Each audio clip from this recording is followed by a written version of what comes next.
네, 오늘 함께 보실 말씀 마태복음 27장 45절에서 54절까지 말씀. 자신 줄 알고 한 목소리로 우리 함께 봉독하시겠습니다.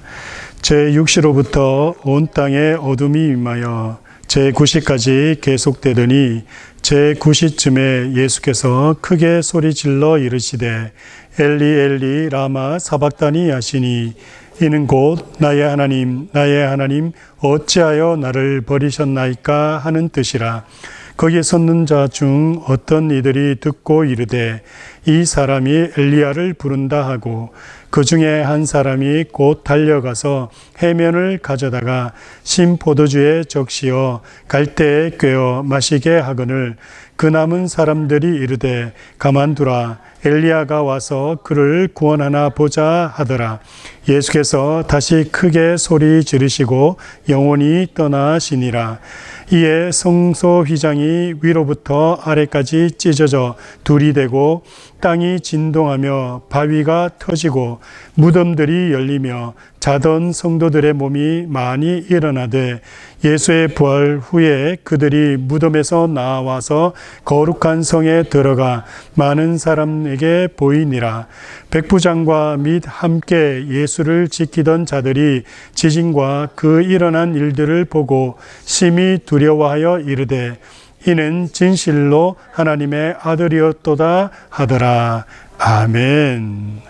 네, 오늘 말씀은 그리스도의 십자가 죽으심에 대해서 함께 또 나누는 시간을 갖도록 하겠습니다.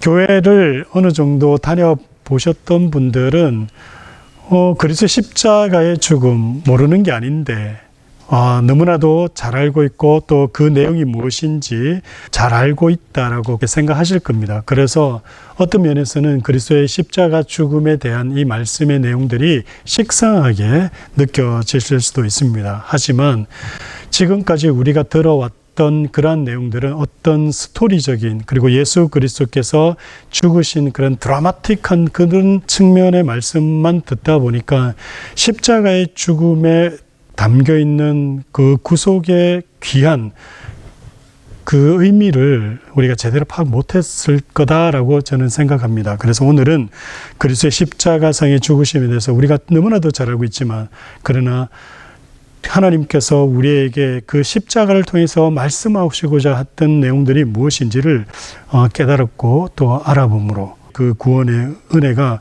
얼마나 큰 건지를 되새겨 보도록 하겠습니다. 예수 그리스도는 십자가상에서 죽으심으로 세상의 모든 죄를 다 속량하셨습니다. 여러분 이게 참 중요한 거예요. 이걸 머릿속에 가지고 계세요. 물으면 답하기는 쉬워요. 뭐라고 일반적으로 묻냐면 예수님께서 십자가에서 무슨 일을 하셨습니까?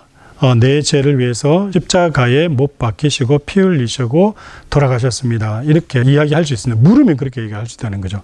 근데 여러분들이 그리스도께서 십자가에서 행하신 일이 무엇입니까? 라고 얘기했을 때에 이렇게 한 문장으로 정확하게 말씀하실 수 있어야 합니다.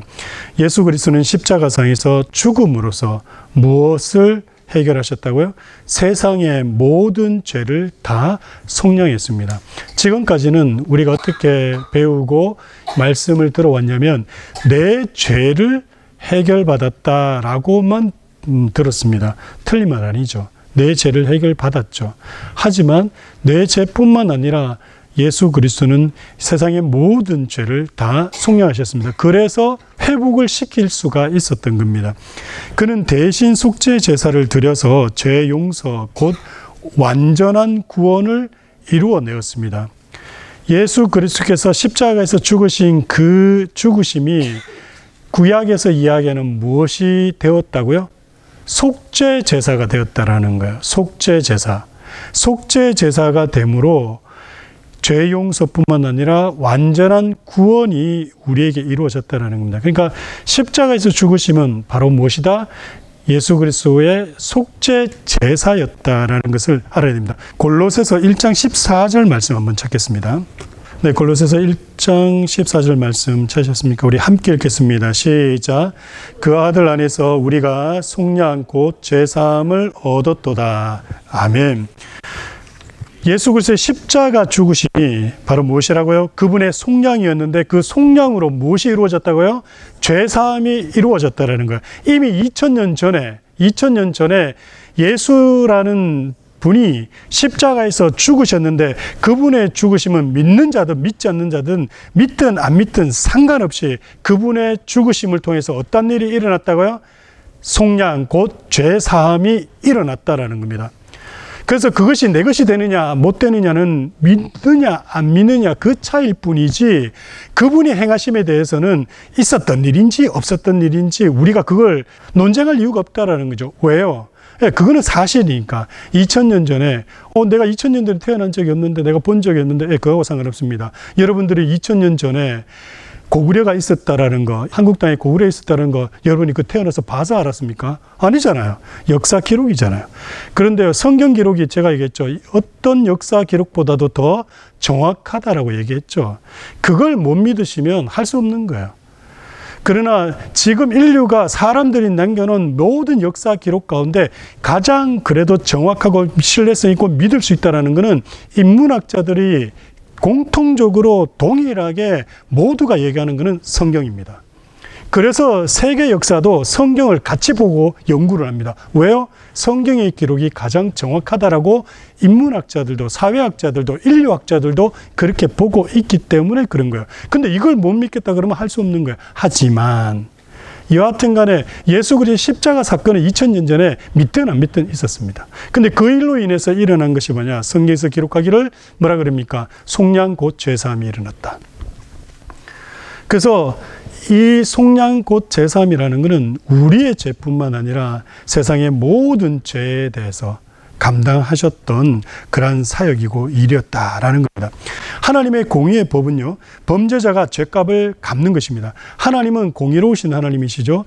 그래서 그 공의로우신 하나님의 법은 어떠냐면 죄가 있다 그래가 그 죄를 갖다가 모른 척하거나 죄를 무마하시는 그런 분은 아니에요. 죄는 반드시 어떻게 하시는 분이시다? 심판하시는 분이 하나님이십니다. 근데 많은 분들이 내 죄에 대해서 관대하신 분들이 있어요. 여러분 아닙니다. 하나님은 내 죄에 대해서는 어떻게 하십니까? 진노하십니다.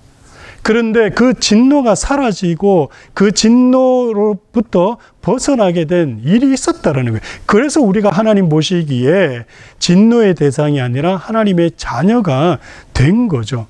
하나님의 공의의 법은 반드시 그 죄를 지은 사람이 그 죄 값을 갚아야만 되는 거예요. 그런데 그 범죄자가 아무리 죄를 갚고 싶어도 자기의 죄값이나 다른 사람의 죄값을 갚을 수가 없어요. 왜죠? 지난주에도 말씀드렸죠. 왜요? 이미 율법 아래, 죄 아래에 있는 사람들은 어떤 사람이라고요? 죄인입니다. 죄인인데 그냥 죄인이 아니라 일반적으로 우리가 죄인이라 그러면 죄를 지어서 살아는 있으나 하여간에 죄의 값을 받으려고 대기하고 있는 이런 상태다라고 생각하잖아요. 성경에서 말하는 죄인은 이미 죽은 자예요. 죽어버린 자. 더 이상 살아날 수가 없는, 다시 생명을 얻을 수가 없는 그런 자를 죄인이다라고 얘기합니다. 이제 죽어버린 거죠. 생명을 더 이상 얻을 수가 없는 거예요. 마치 사형 선고를 받은 사형수와 똑같다고 제가 말씀을 드렸죠. 왜요? 사형 선고를 받은 사람들은 어떻습니까? 살아는 있지만 사형 집행되기 전까지 살아는 있지만 사실상 어떤 의미에서는 어떤 사람들입니까? 죽은 사람들이에요. 죽은 사람들. 그래서 죄인이라는 것은 바로 죽은 사람이에요. 그렇기 때문에 성경에서도 뭐라 그럽니까? 죽었던 너희를 이라고 얘기하죠. 여러분 한번 찾아볼까요? 에베소서 2장 1절 말씀 한번 찾아보겠습니다. 에베소서 2장 1절. 우리 상태가 원래 어땠냐는 거예요. 그리고 지금 그 상태일 수도 있고요. 그 다음에 또 생각해 보세요. 우리가 지금 거듭나고, 그러니까 예수 그리스도를 그 구세주를 믿음으로 거듭났고 생명을 얻었기 때문에 우리는 이 말씀에 해당하지 않는다라고 생각할 수 있지만 원래 우리가 예수 믿기 전엔 어떤 상황에 있었던 사람들이었냐면 에베소서 2장 1절에서 말씀하는 내용입니다. 함께 읽겠습니다. 시작. 그는 허물과 죄로 죽었던 너희를 살리셨도다. 자, 뭐라 그럽니까? 그는 허물과 죄로 어떻게 됐다고요? 죽은이 아니에요. 죽었던, 이미 죽어 완전히 시체가 되어 있는 거예요. 그런 너희를 어떻게 했다고요? 다시 살리셨다. 라고 얘기하는 겁니다. 그리고 2절 보세요. 그때 너희는 그 가운데 행하여 이 세상 풍조를 따르고 공중의 권세 잡은 자를 따랐으니 곧 지금 불순종의 아들들 가운데 역사하는 영이라. 이 말이 뭐냐면 죽었다고 했던 이유는 뭐냐면 우리가 생각할 때는 나 안 죽었는데 왜 죽었다라고 해야지. 죽은 이유가 뭐냐면 죽었을 때 상태는 어떤 상태냐. 이 세상 풍조를 따르고, 이 말은 뭐예요? 이 세상의 가치관을 따르며 살았다라는 거예요. 돈이 우리 삶의 중심이었어요. 권력이 우리 삶의 중심이었습니다. 명예가 우리 삶의 중심이었습니다. 근데 이게 세상 사람들에게만 일어나는 일일까요? 아니요. 교회 안에서도 이런 일이 있습니다. 교회 안에서도요, 물질을 좋아하는, 그래서 물질을 좋아하는 교회는요, 절대 주 예수 그리스도의 보혈로 세워진 교회일 수가 없습니다. 또 힘 자랑하는 교회 있습니다. 그리고 명예 자랑하는 교회 있습니다. 여러분, 아니에요. 그래서 이런 걸 좋아했을 때 이것이 바로 우리가 어떤 상태였다? 허물과 죄로 죽어 있었던 상태라는 거예요. 살아 있었다라고는 우리가 볼 수 있지만 사실 하나님 보시기에 그게 죽은 상태였다라는 거예요. 그리고 지금의 공중의 권세 잡은 자를 따라서 세상의 것을 따라서 막 그렇게 살았던 거죠. 3절입니다. 전에는 우리도 다 그 가운데 우리 육체의 욕심을 따라 지내며, 그죠? 우리의 육신에 따라, 우리의 육체의 욕심에 따라. 육체의 욕심 뭡니까? 잘 되는 거, 우리 가족만 잘 먹고 잘 사는 거, 내가 좀 더 다른 사람보다 더 위에 서는 거, 막 이런 거에 따라서. 때로는 우리 자녀들을 이렇게 키우지 않습니까? 우리 자녀들을 다른 사람들보다 더 많은 것을 가져가기 위해서, 더 좋은 직장에 그러기 위해서, 더 좋은 학교에 가게 하기 위해서 너무 우리는 애쓰고 힘쓰고 있지는 않습니까? 물론 그걸 하지 말라라는 거 아니에요. 근데 목적이 다른 거죠. 무언가가 정말 이들을 통해서, 내 자녀들을 통해서 정말 이 땅에 하나님 나라와 주 예수 그리스도의 영광을 위해서 이들이 잘 되어서 그렇게 하나님의 영광을 드러내기를 원하는 마음에 그런 거면 또 다를 수 있습니다. 하지만 그게 아니라 나보다 더 나은 삶을 살게 하기 위해서, 아니면 또 다른 사람들한테 어떻게 해요? 뭐 어떤 표현을 써야 될지 모르겠지만 기죽지 않게 해서, 기죽지 않게 하기 위해서 자녀들에게 좋은 학교, 좋은 직장, 또 더 많은 그런 물질을 가지라고 이렇게 하는 거. 이게 다 어떻게 했다고요? 죽었던 자들의 모습이라는 거예요. 혹시 만약에 지금도 우리에게 이런 모습이 있다면 우리는 여전히 죽어 있다라는 것을 알아야 됩니다. 그런데 이 자들은요, 어떤 자들인지 사도 바울이 계속 얘기하죠. 육체와 마음에 원하는 것을 하여 다른 이들과 같이 어떻게 해요? 본질상 누구였다고요? 진노의 자녀였다잖아요.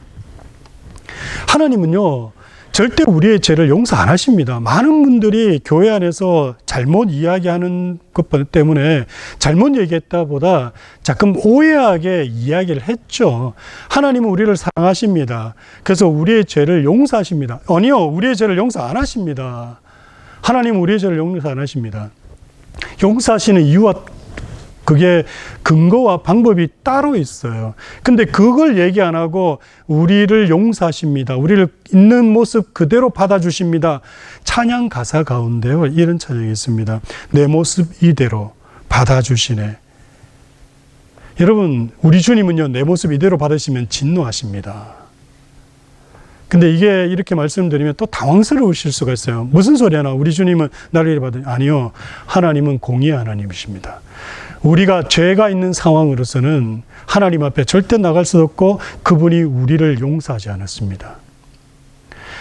이스라엘 백성들이 하나님 앞에 나아갈 때 반드시 가지고 나가야 될 것이 무엇이었습니까? 피였습니다.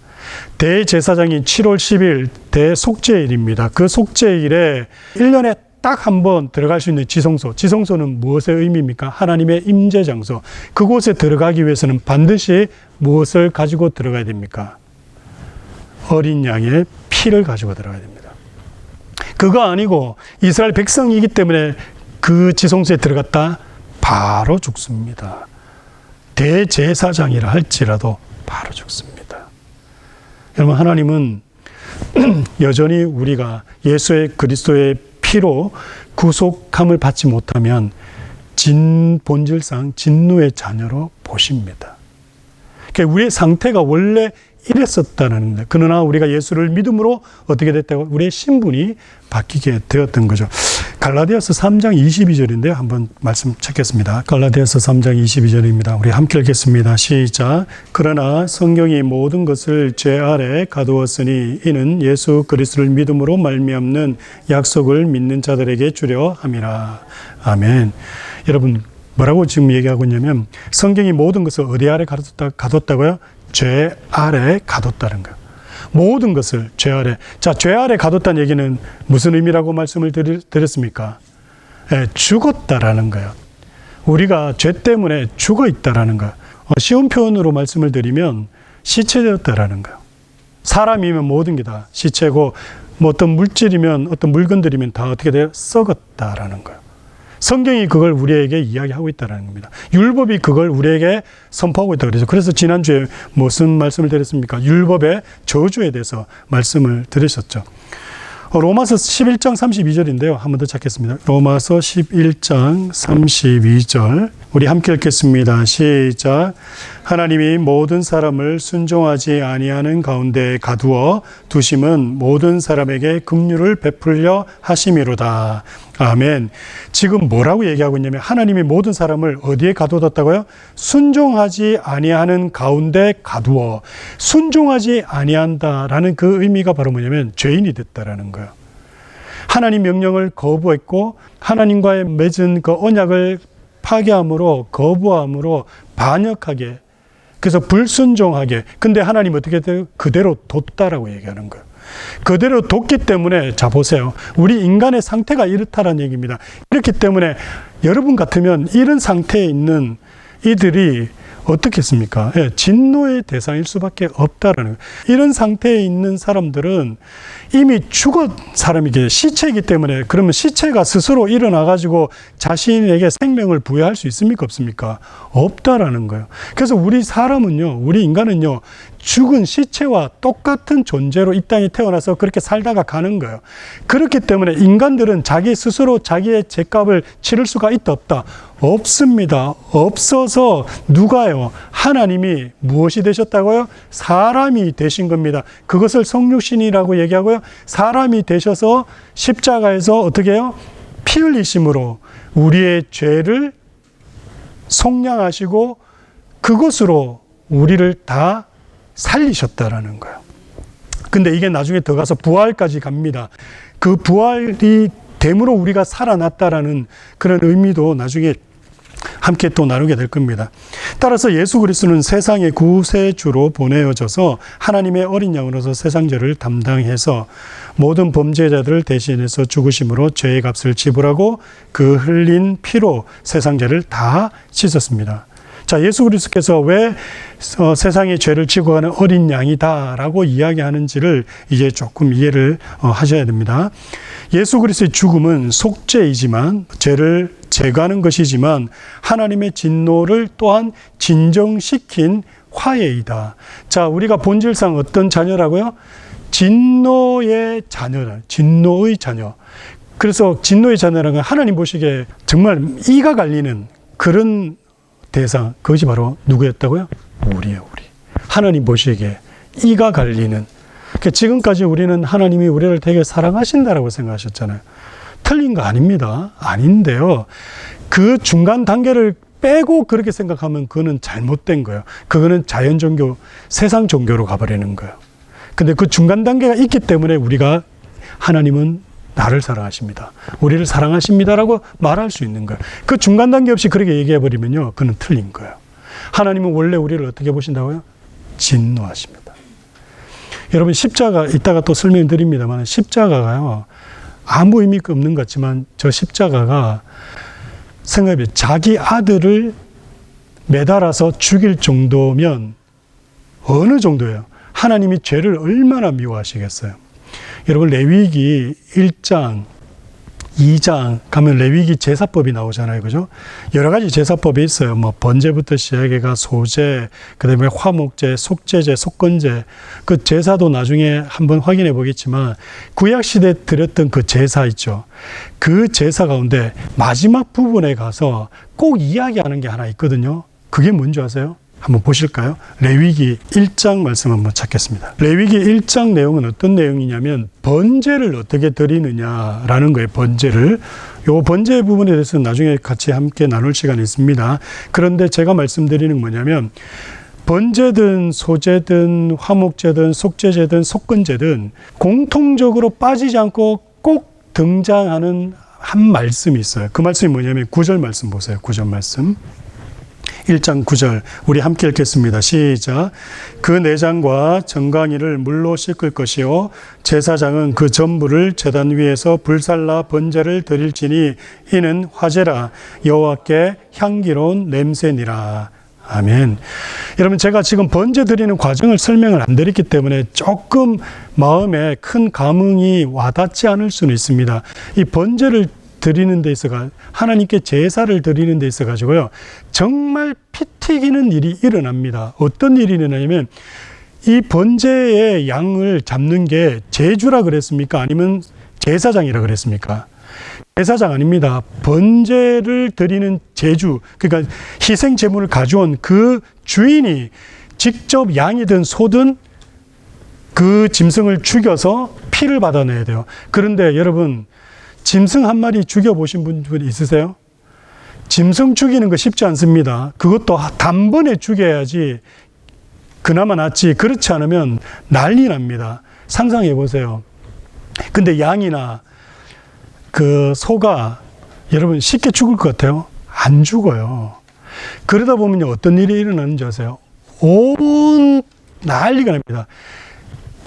짐승을 한 번만에 딱 죽여야 되는데 못 죽이잖아요. 잘못 때리잖아요. 그러면 짐승이 맞으면 가만히 있어요. 한 대 맞았네. 이러고 있어요?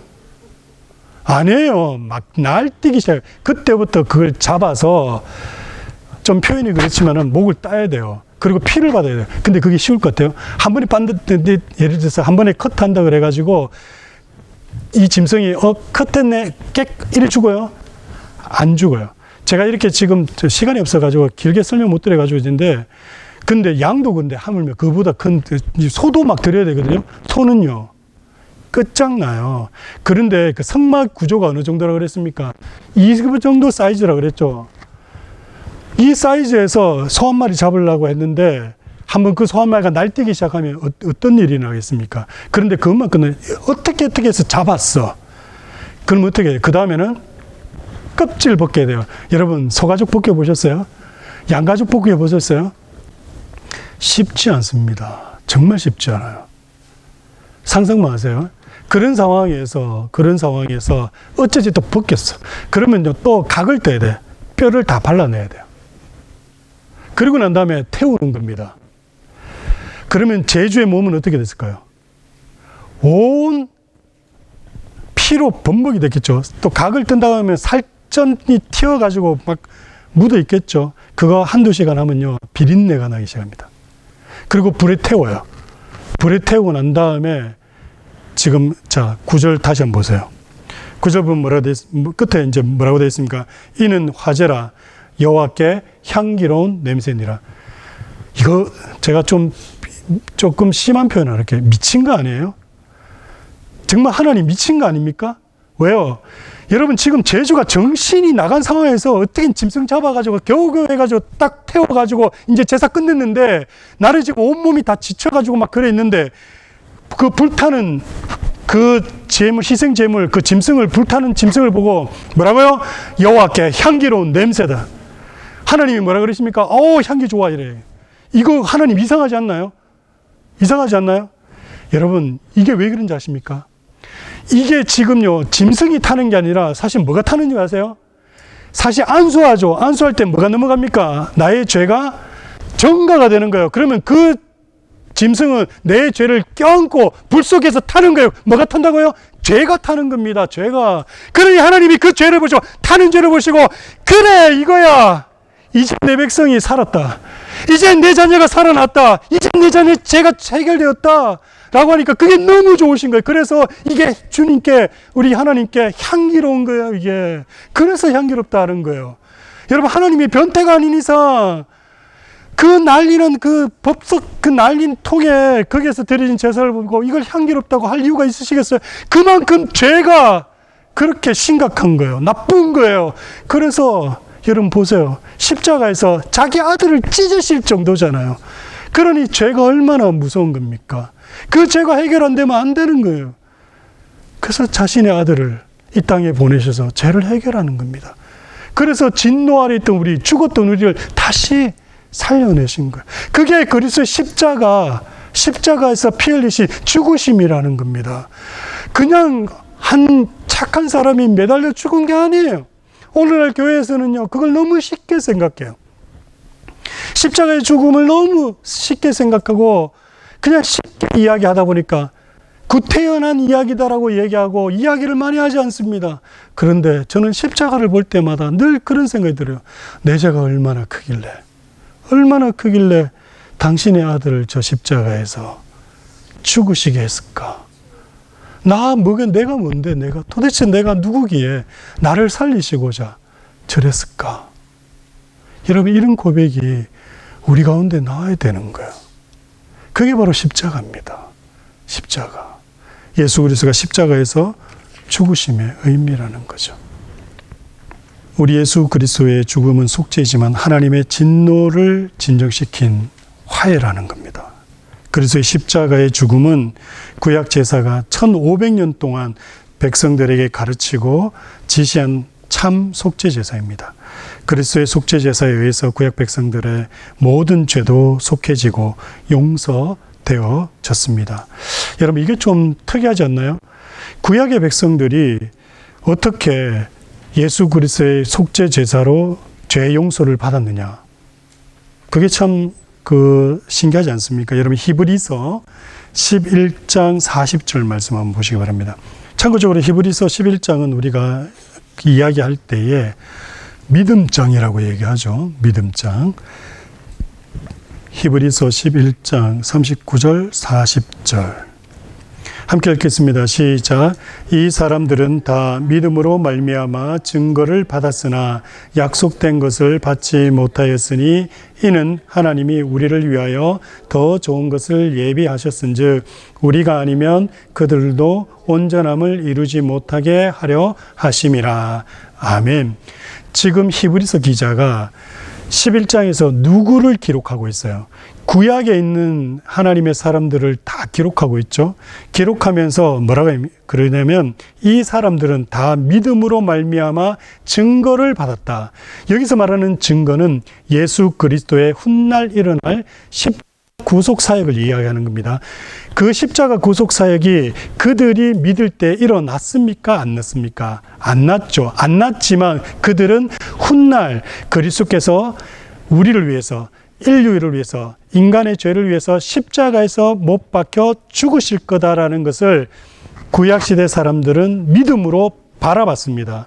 바라봤는데 이것이 왜 그러면 그들이 믿음으로 구원받은 것이냐? 40절에서 이는 하나님이 우리를 위하여 더 좋은 것을 예배하셨으니, 우리 때문에 더 좋은 것을 예배했다는 것은 예수 그리스도를 말하는 겁니다. 예수 그리스도의 구속사역을 통해서 우리가 아니면 그들로 온전함을 이루지 못하게 하려 하심이라. 우리 시대에 그리스도가 그리스도가 십자가에서 죽으심으로 구속사역이 일어났음을 보여주심으로 그 옛날 구약시대 사람들은 그것이 확증되어졌다라는 의미예요. 그래서 그들이 미래에 일어날 일을 바라보고 믿음으로 구속받은 것은 그 일이 일어남으로 이들 역시도 어떻게 됐다는 거예요? 확증되어졌다라는 거죠. 이들이 가짜를, 허구를, 잘못된 것을 믿은 것이 아니라 진짜를 믿었다라는 것을 말하고 있는 거예요. 그래서 구약시대 사람들도 다 누구로부터, 무엇으로부터 구원받았다고요? 예수 그리스도를 믿음으로. 그 믿음이 어떤 믿음입니까? 장차 메시아가 인류의 죄를 위해서 구속을 하실 거다. 구속사역을 이루실 거다. 그것을 아담부터 믿었다라고 말씀드렸죠. 그래서 제가 지난번에 설명을 해드렸어요. 아담부터 시작해가 모든 인류의, 그러면 우리는 또 이런 질문을 할 수 있습니다. 그러면 그 당시는 아담부터 시작해가지고 성경에 기록된 그 사람들 외에는 다른 사람들은 구원 못 받았겠네? 예, 못 받았습니다. 그래서 오늘날 우리가 복된 거예요. 우리는 복음으로 어떻게 해요? 지금. 그래서 로마서에서 사도 바울이 계속 이방인들의 복음에 대해서, 이 복음이 얼마나 중요한지에 대해서 그 복음을 강조하고 있지 않습니까? 마지막으로 이 한 구절 찾고 끝내겠습니다. 로마서 1장. 여러분, 구약에 기록된 그 사람들, 구약의 유대 백성들 외에 다른 사람들은 정말 억울할 수밖에 없다라고 생각하지만 억울한 게 아니에요. 우리가 복된 겁니다. 우리가 복되고요. 지금 이 시대를 사는 우리가 정말 하나님의 은혜라는 것이 바로 이겁니다. 그래서 이 복음 선포가 그렇게 중요한 거예요. 그리고 복음을 이 시대에 들었다라는 게 중요한 거예요. 왜 그런지 아십니까? 이 복음에 능력이 있는데 어떤 능력이냐? 여러분 16절, 1장 16절 함께 읽겠습니다. 시작. 내가 복음을 부끄러워하지 아니하노니 이 복음은 모든 믿는 자에게 구원을 주시는 하나님의 능력이 됨이라. 먼저는 유대인에게요, 그리고 헬라인에게로다. 아멘. 여러분 보세요. 뭐라고 그럽니까? 지금 사도 바울이 복음을 부끄러워하지 않는다라고 얘기합니다. 복음을 부끄러워하지 않는 이유는 이 복음이 어떤 능력이냐면 모든 믿는 자에게, 그러니까 복음 선포로 그 선포된 내용을 받아들이고 믿는 자들에게는 뭐라고요? 구원을 주시는 하나님의 능력이다라고 얘기하고 있는 거예요. 그래서 복음 선포가 되면요, 그 복음 선포된 내용을 듣고 믿기만 하면 어떻게 된다고요? 구원받는 거예요. 죽었던 우리가 살아나는 거예요. 그래서 복음이 중요한 겁니다. 그래서 날마다 교회는 복음을 선포해야 되는 겁니다. 주일날 다른 거 얘기하면 안 돼요. 정말 복음만 선포해가지고요, 듣든 안 듣든, 그리고 하루아침에 이걸 매번 듣는다고 하루아침에 복음이 받아들여지지 않습니다. 복음은요, 듣다 보면 어느 순간 성령께서 때가 되면 역사를 하시는데요. 여러분, 십자가가 왜 복음이 날마다 매주 선포되어야 되냐면 하루아침에 그렇게 듣고 깨닫는 게 아니에요. 물론 그렇게 될 수도 있습니다. 그러나 그 십자가 복음을 듣다가 보면 어느 날 성령께서 역사하셔서 그 영혼을 뒤집으세요. 그게 바로 하나님의 능력이라는. 근데 그 능력이 나타나면 어떤 일이 일어난다고요? 구원을 주시는 하나님의 능력이라. 첫 번째는 유대인들에게 나타났다래. 유대인들에게 복음을 줘서, 말씀을 줘서 그 유대인들을 구원시켰다는 거예요. 이제부터는 어떻게 해요? 너희들 헬라인들, 이방인들한테 간다 이제. 그래서 그 복음이 확산되어서 선포되어져서 어떻게 해요? 지금 우리에게까지 오게 돼. 이 과정에서는 수많은 선교사님들의 목숨과 피가 있었습니다. 성령의 역사가 있었죠. 그래서 우리는 그 많은 사람들의, 선교사들의 그 순교와 피 흘림을, 그들의 노력을 또 우리는 관가해서는 안 돼요. 지금 우리가 이렇게 복음을 받아서 이렇게 있는 거예요. 오늘 이렇게 복음을 들은 게 우리에게는 복된 겁니다.